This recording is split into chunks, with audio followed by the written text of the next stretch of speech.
Sandrine Fitoussi, bonjour, Boker Tov. Boker Tov.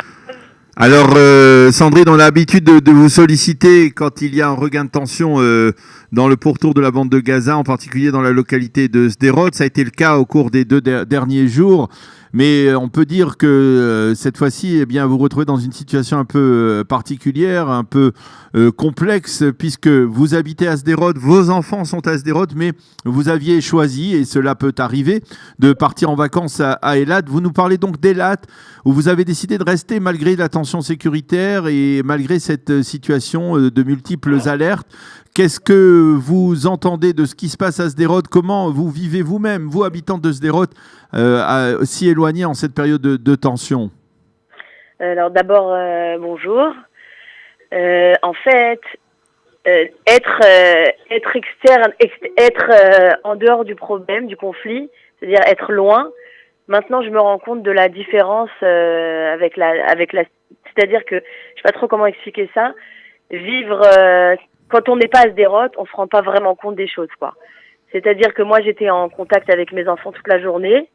C'est-à-dire depuis le début des tirs, hein, on va dire. Voilà, depuis le début des tirs, je les ai fait bien sûr dormir chez une amie qui a deux abris dans sa maison.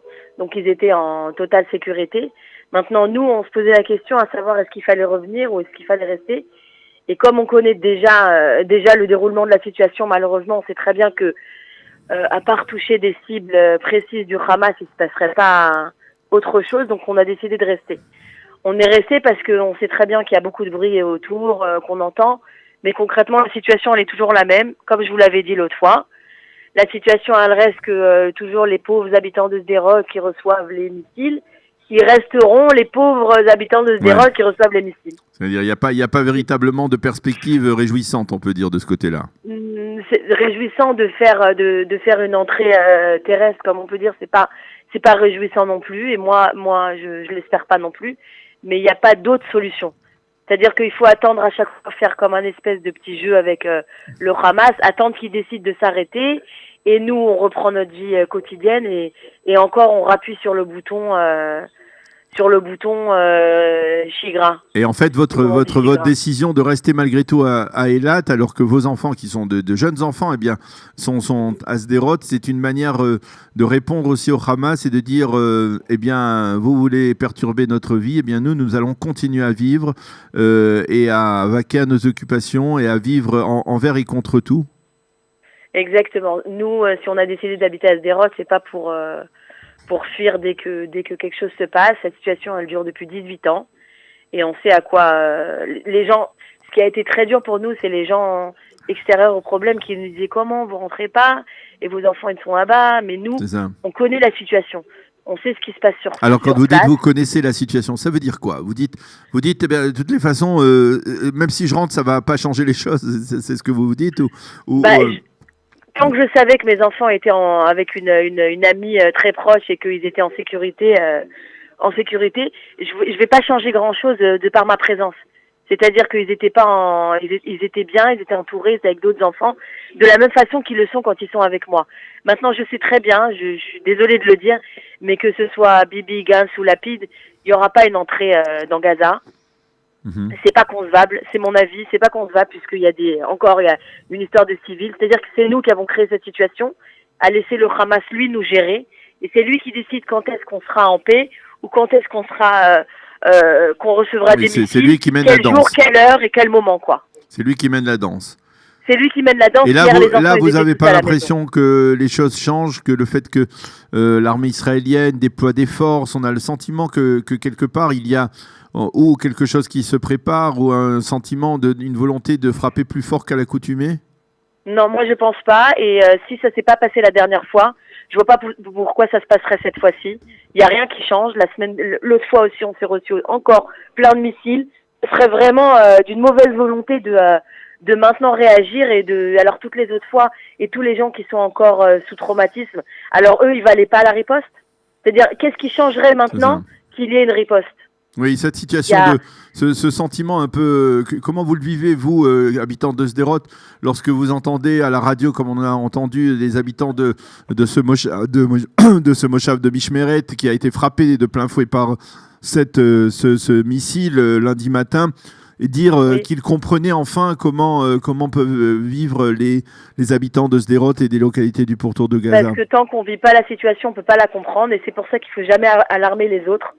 Quand on est dans une autre réalité, voilà, moi je suis au bord de la piscine, j'entends rien, j'entends juste les grands bruits qui se passent dans les divers groupes dont je suis dans WhatsApp, mais c'est tout, sinon on n'entend rien, les gens, personne ne dit vraiment ce qui se passe à Sderot.